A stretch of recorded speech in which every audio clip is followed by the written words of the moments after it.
What's up, everyone? Welcome to a very special episode of Merricks Garage. I'm sitting here in my Suburban in front of my house. I drove the truck here and it has been running great for about a week now.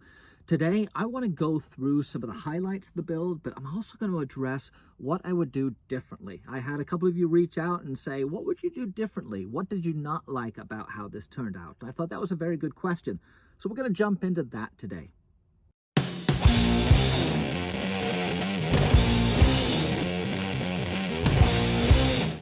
All I ask is to subscribe. The button right down there, click it, and the bell next to it. So I'm sitting here in my Squarebody burb that I bought about 3 years ago, and just to catch everyone up on what I have done to it, about 6 months ago I pulled it into my shop and began the complete restoration rebuild of this guy. I pulled the body, I pulled the engine out, the transmission, the drivetrain, the axles, the wheels, tires, brakes, everything came out.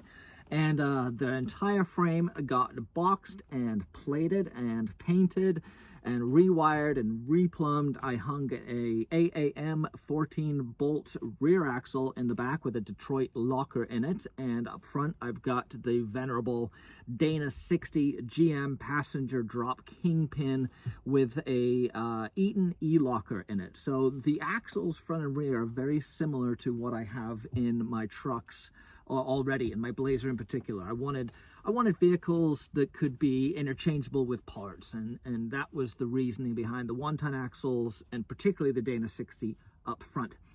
Under the hood, it is a Cummins 6BT from Big Bear Engine Company. Big shout out to Big Bear Engine Company. I think they are the only ones putting together brand new Cummins 6BTs. You can get them in a variety of different configurations, and they all come 95 or 90% OEM parts, reassembled from Cummins parts, tested and shipped to your door. So that's what I have. I've got the Cummins 12 valve with the P-pump in there. I've done a little bit of work on the P-pump. I've added the power-driven diesel AFE Live, which gives me full fuel and boost delivery, the way the fuel and boost hits.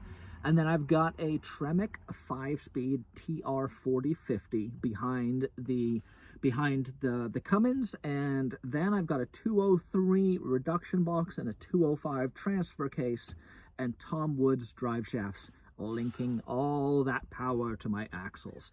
It's running on 38-inch tires on Method 305 NV HD rims, and Cooper tires, Cooper Discover STT Pros that I have used on the Blazer for a year or two and been really happy with.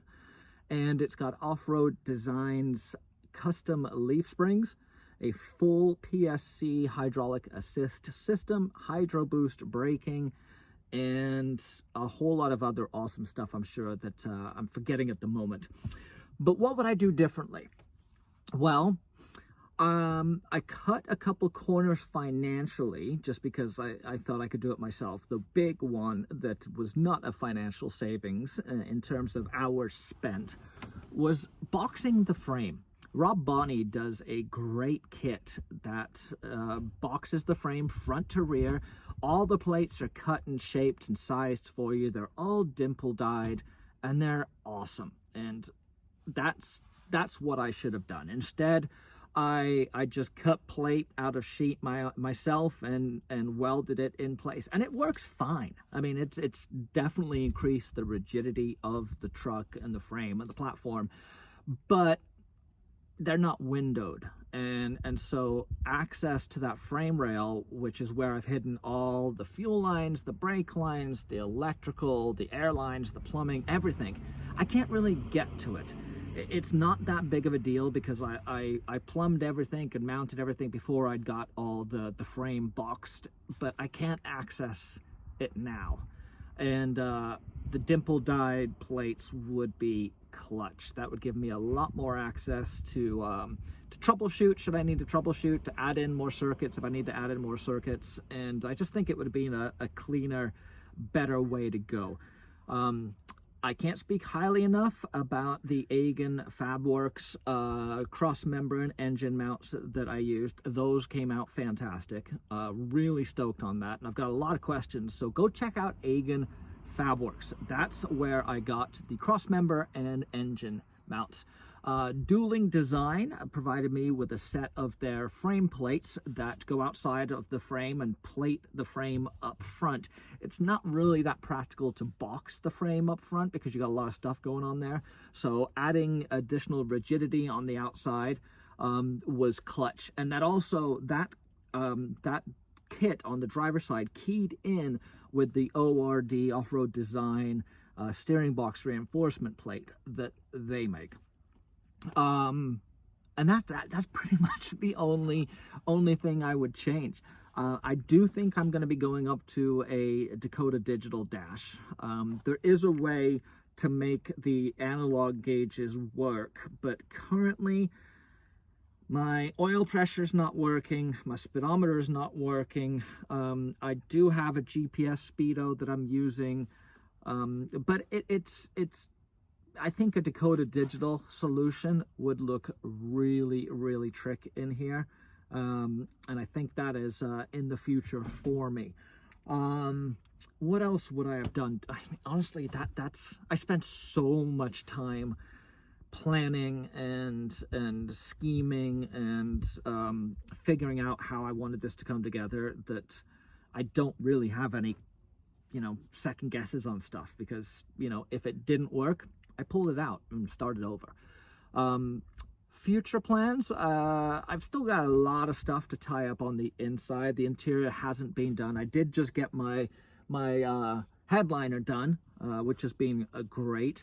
I hit the headliner with some sound deadener before the headliner went back in, and I've got lizard skin all underneath the cab and on the firewall. And so I'm pleased to announce that the truck is running really, really well, really quiet. It just cruises. There's no crazy rattles, and man, it drives beautifully. The best way to describe it is, if you've driven a powerful gas engine, you'll know that the feeling, like in a quarter-mile car, we're talking like an 11-second car, when you hammer it, you just get forced back into that seat, and you feel like you're just getting pulled along by this crazy powertrain up front. The way a diesel works is different. As the boost builds, the truck just seems to get more and more and more powerful. The way I've been describing it to people is it's like the hand of God is just pushing you. You're not feeling this crazy throttle response. You just have this unending power that seems to be directly attached to your right foot. And the more you feed it, the more the boost climbs. The more the boost climbs, the more it just pulls like a freight train. It's taken a little bit getting used to because the power band is in a different place. You don't have to rev these guys up, and I think peak torque hits at like 1200 RPM or something. It's crazy. But I am learning how to drive it with getting into the boost and staying into the boost. I'm still babying it because I'm still in break-in period on the whole powertrain and want to take it easy. It's smooth, shifts well, the power's there. And the axle ratio and the transmission ratio and the gearbox ratios all work together really well. I've got a nice, smooth power band. I'm doing about, 70 miles now on the freeway. It's at about 1400 RPM. EGT's exhaust gas temperature is running about 700. And I'm loving it. Loving it so much, in fact, that I'm taking it out on a big road trip. We're going to take this thing up to Montana coming up in a week or so. Getting on the road, going to go see family who've got some places, some space up in Montana, spend Thanksgiving with them. And I'm loading everyone into the burb. My 3 kids and my wife are going to be piling in here along with our dog and all our gear, and cannonball up north to Montana. So I'm psyched on that. I'm psyched that I'm going to have a cool road trip right off the bat to kind of shake it all out. And then when I get back, I'm sure some things will have revealed themselves that I'm going to bump to the top of the list. But at this point, my list is essentially just buttoning up things. Putting in the console, I'm putting in some of the KC highlights lights I've got in the back. Their little Cyclone LEDs are fantastic for interior lights. So I've got one in the back, right back there. And I'm going to be putting some in the center console. Need to connect up my AC. I didn't get a chance to finish all the AC. So I want to get that in. And man, then it's going to be time to start working on the body, getting some clear coat on this thing, because I think I'm going to leave the patina. But I'm chalking this one up as a success so far. It hasn't been easy. This has been a very, very difficult build, and not mentally difficult. I mean, it's a pretty straightforward build, and these trucks have so much room, and there's such a ubiquity in parts that a lot of the stuff just bolts right in. And if it doesn't bolt right in, minor fabrication is going to get it in. But man, everything is so heavy and gnarly and big and heavy and heavy.